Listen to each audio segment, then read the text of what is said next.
Finally, Infrastructure Week. I'm so happy to say that, Infrastructure Week. Folks, yesterday, I don't think it's an exaggeration to suggest that we took a monumental step forward as a nation. We learned that our economy created 5.6 million jobs since we took office on January 20th, reached an unemployment rate of 4.6%, 2 full years earlier than the vast majority of economists projected that would happen. And we're just getting started. We did something that's long overdue, that long has been talked about in Washington, but never actually been done. The House of Representatives passed an Infrastructure Investment and Jobs Act.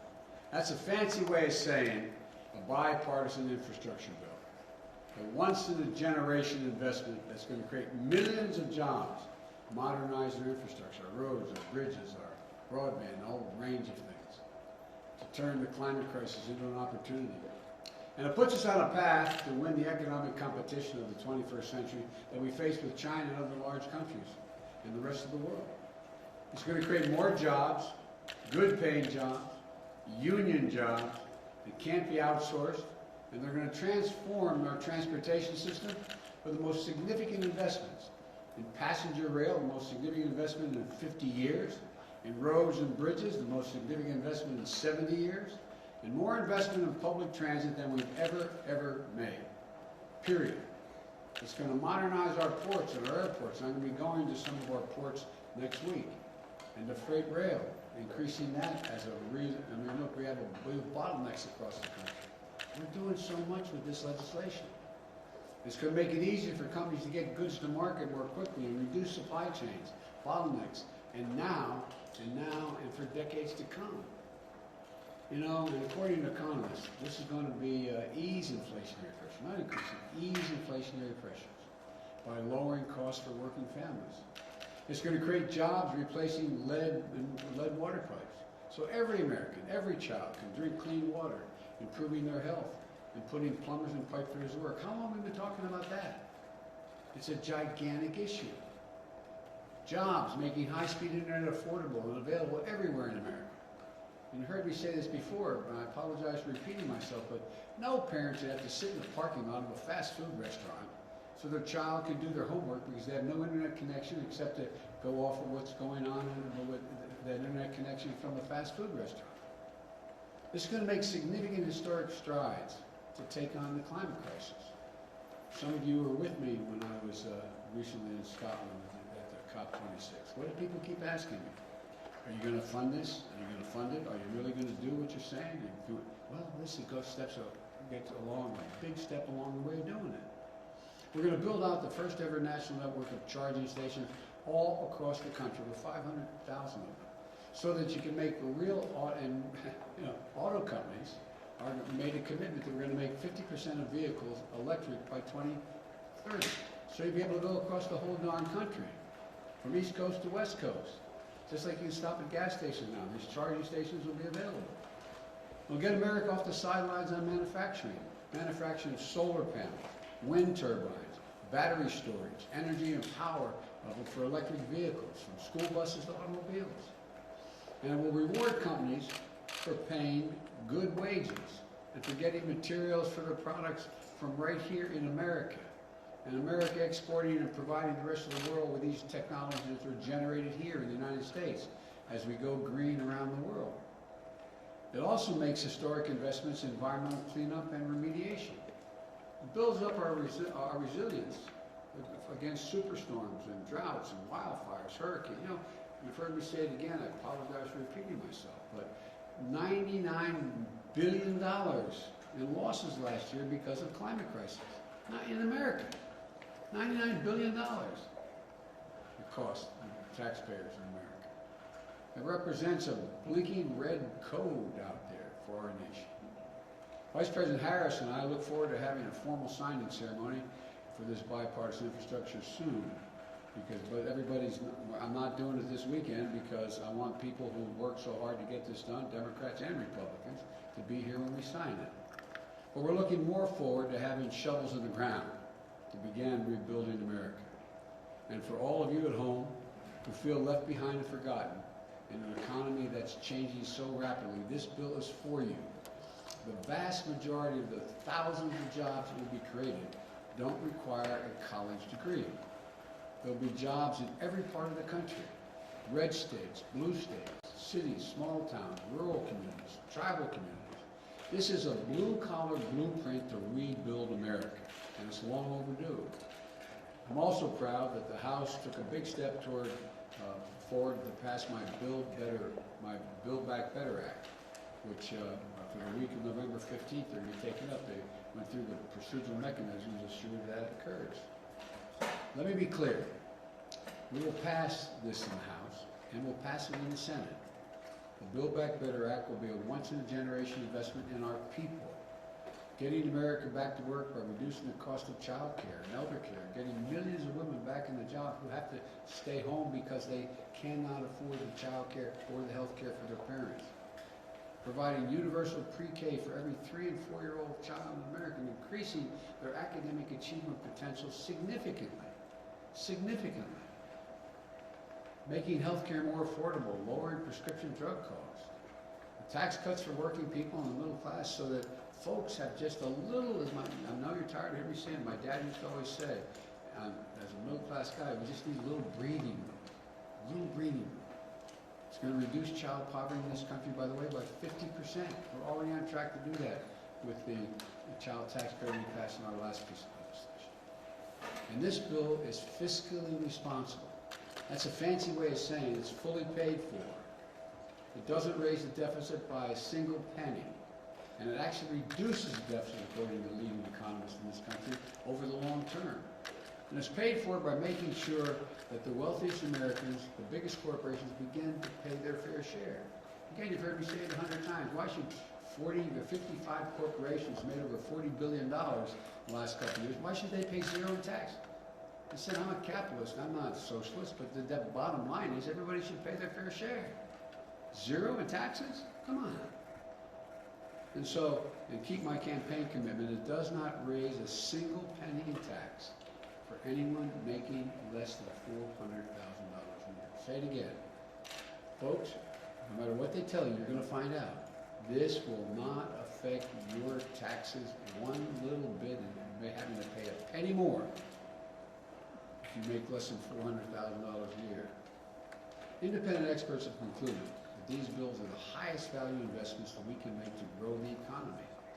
It's going to create millions of jobs, increase productivity and wages, and reduce costs, and generate significant and historic economic growth. Again, the press is here. The poor people have to follow me all the time. They've heard me say this a lot.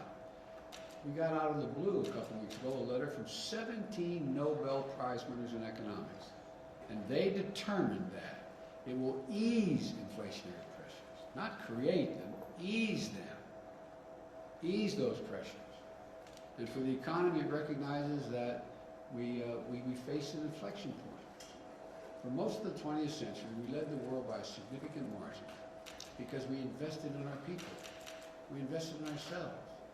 You've heard me say it 1,000 times. Jill would say, my wife says, any country out educates is going to outcompete us. We invested in education. We invested in health. We invested in things that affect people's opportunities to succeed. We built an interstate highway system, which led to the best roads, bridges, airports, and transit systems in the world. These are the arteries of commerce that move goods from coast to coast quickly. That's why people decide to build facilities here in the United States. We empowered our companies to outcompete the world. And we created jobs and untold opportunities for our people to travel, to live, and to work. But somewhere along the way, we stopped investing in ourselves. We stopped investing in our people. And we risked losing our edge as a nation. I don't even think it was conscious, but this is what's happening. And China and the rest of the world are moving to catch up, in some cases, in certain areas, move ahead. Our infrastructure used to be rated the best in the world. Today, according to the World Economic Forum, we rank 13th in the world.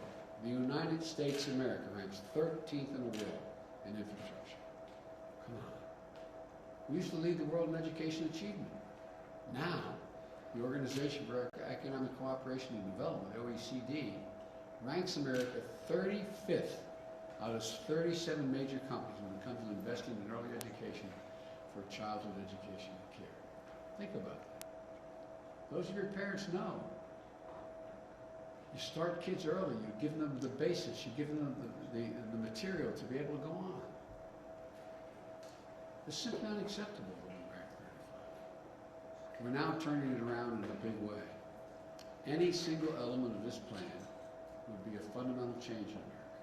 But taken together, they're truly consequential. Again, I have more to say about this soon, but when we have the bill signing, I'll be able to thank everyone in the Senate and the House for their leadership. I hesitate to start now, I'll leave somebody out. I want to make sure everyone who is a part of this gets credit for it. But for now, I want to quickly thank members of the House who worked so hard to get some of this done. Speaker Pelosi, Steny Hoyer, Jim Clyburn, progressive leaders, moderate leaders, Democrats, Republicans. They in fact worked together. It was like, as I saw, someone told me, my staff this morning, that on one of the programs this morning, they said, well, we finally, the sausage is made. Well, it is a process. You all know it. You're all pros. You cover it. The American people have made clear one overwhelming thing, I think, and I really mean it. All the talk about the elections and what do they mean, and they want us to deliver. They want us to deliver. Democrats, they want us to deliver. Last night, we proved we can. On one big item, we delivered. I want to close with this. For much too long, working people in the middle class of this country have been dealt out of the promise of America. That sounds like hyperbole, but I really mean it. Some of you may remember when I ran, I was legitimately, it was appropriate to be criticized. I'm not complaining about being criticized, but when I said I was running for 3 reasons. I wanted to restore the soul of America, bring back some decency and honor in the way in which we dealt with one another. The second reason was to rebuild the backbone of the country, the middle class. The wealthy are value added to the country. But they didn't build the country. Hard-working middle-class folks are the ones that built this country. They're the ones that built the middle class. They're the ones that built the backbone of the country. And what I decided to do was I said we have to begin to build the economy from the bottom up and the middle out. Well, folks, that hadn't been the case. I'm so tired about trickle-down economic theory that I'm trickled out. The idea that, and I asked a rhetorical question.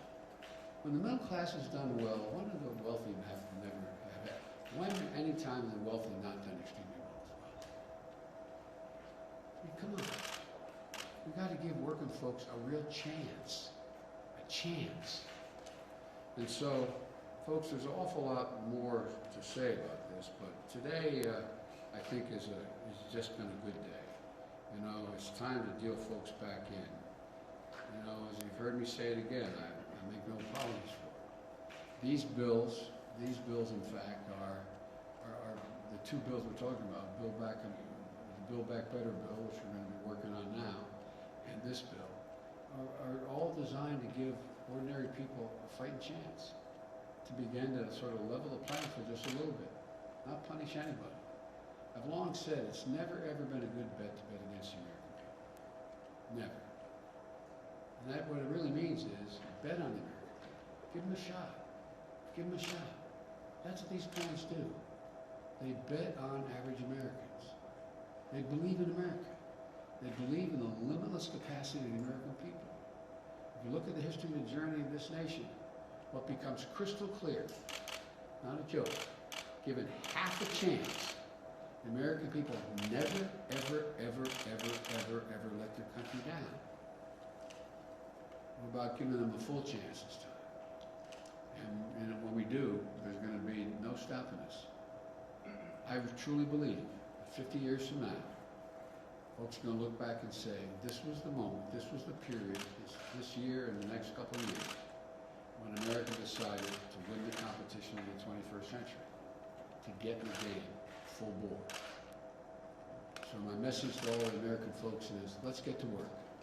Let's get this done. God bless you all, and may God protect your troops, and I'll take a few questions. To what extent did the election result help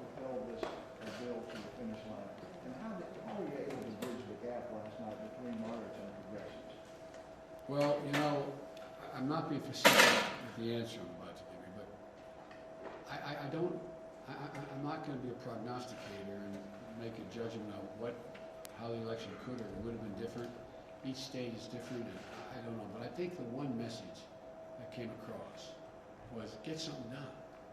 It's time to get something done. Stop talking. Get something done. And so I think, again, that's what the American people are looking for. And I think it's a legitimate, and when you ask how we're able to bring things together, well, you know,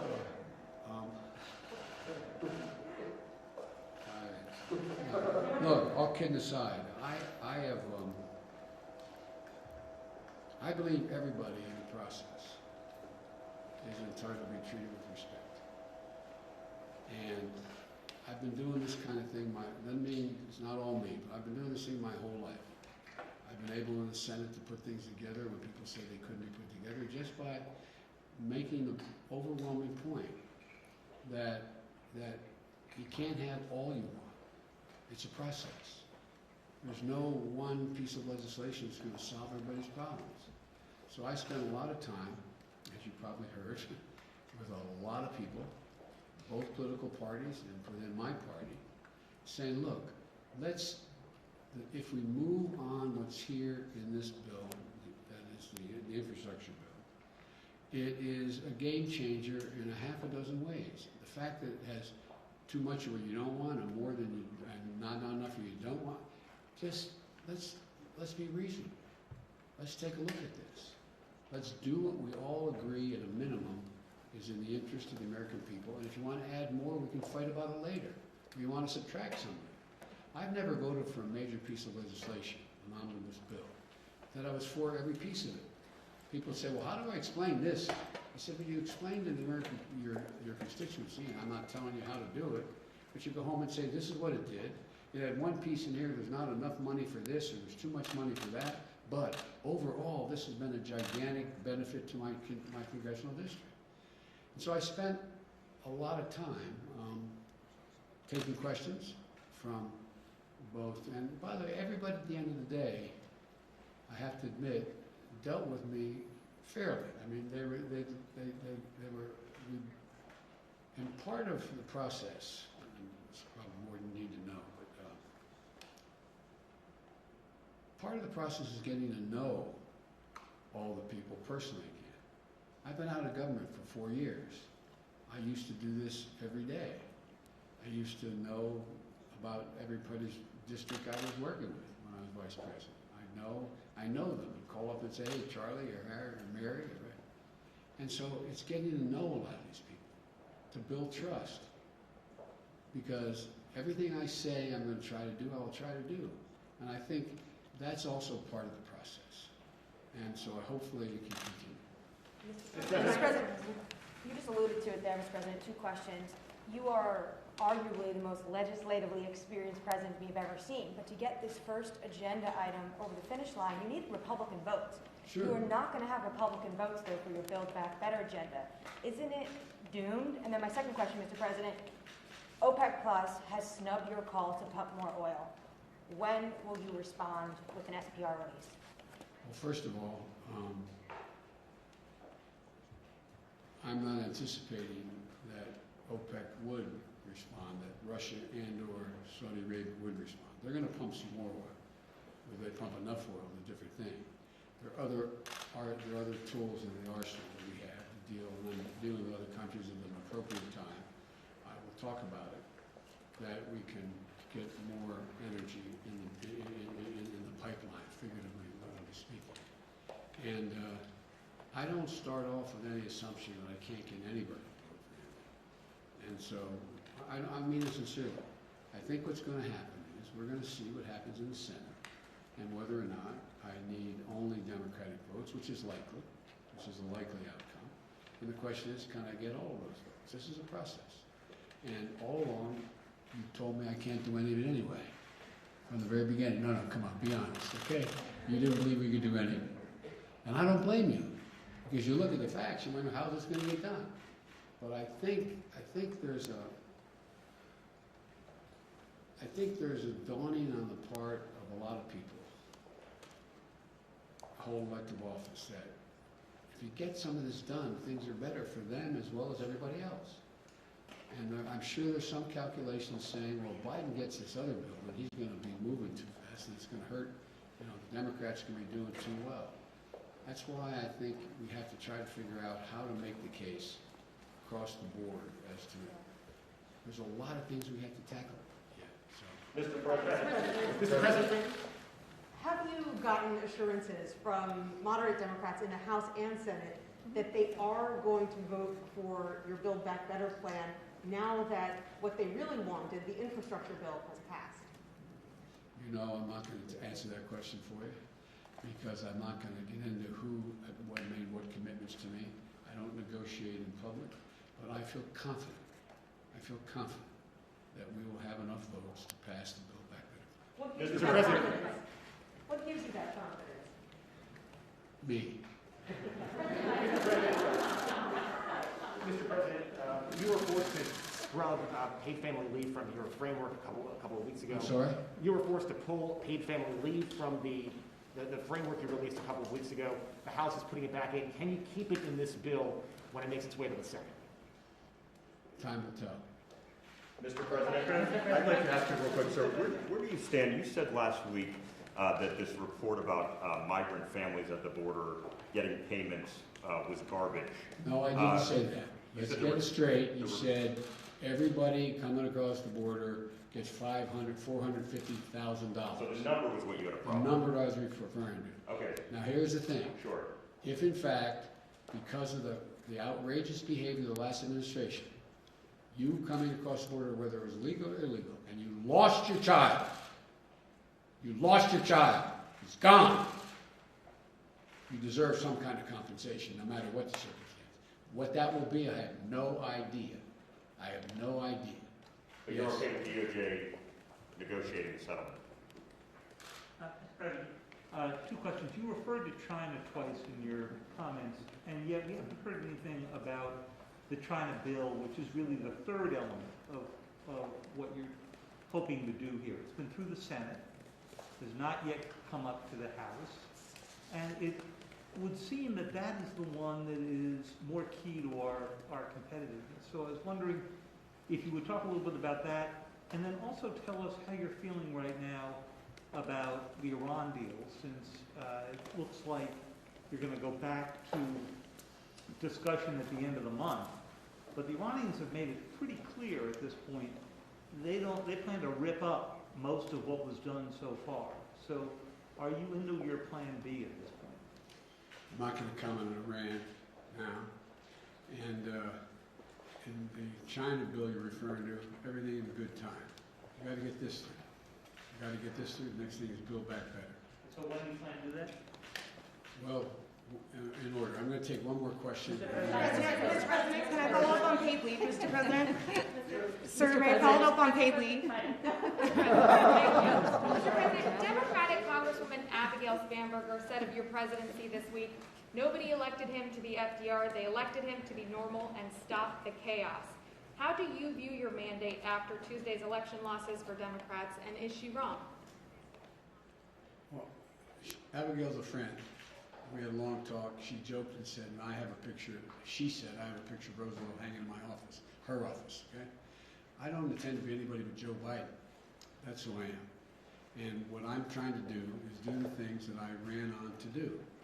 And look, people out there are ordinary, hardworking Americans, are really, really been put through the ringer the last couple of years, starting with COVID. COVID has disrupted almost every family one way or another, whether it's wearing a mask or losing a family member. 750,000 plus Americans dead? 750,000. And so people are worried. People are also worried about, coming up, they don't understand them. Why is the price of agricultural products, when I go to the store, why is it higher? Like for example, if we were all going out and having lunch together, and I said, let's ask whoever's at the next table, no matter what restaurant we're in, have them explain the supply chain to us. You can understand what we're talking about? They're smart people, but supply chain. Well, why is everything backed up? Well, it's backed up because the people supply the materials that end up being on our kitchen table or in our life. Guess what? They're closed those plants because they have COVID. They're not. So it's a complicated world that people are facing. We've never faced anything like this before. I mean, I'm not saying it's the worst of every time in American history, but we never faced anything this sort of defiant of understanding of what's going on. And you can understand why people are upset. And whether you have a PhD or you're working, in a restaurant, it's confusing. And so people are understandably worried. They're worried. And so all I can say is what I'm going to try to do is explain to the American people as best I can. And by the way, you all write for a living. I haven't seen any one of you explain the supply chain very well. No, I'm not being critical. I'm being deadly earnest. When your editor says, explain the supply chain. Okay? Lots of luck in your senior years, my coach used to say. But I sincerely mean it. This is a confusing time. Confusing time. Think of all those children who may have lost more than a year of education by only being out one semester. Think of all that's going on in terms of access to everything from when you go back to college, if you're in college, you go back to college, where you have to wear your mask, or who's your roommate? This is a confusing moment. And it seems to me that my job as the President of the United States is to try to figure out, myself as well, what is most needed to put people at ease and let them know there's a way through this. There's a way through this. The world has never been here before. That sounds like hyperbole, but think about it. Think about it. This truly is one of those inflection points in history. All the pieces of the board are moving, both in terms of the relationships among and between nations, as well as the pieces of what employment future people have. How do we do this?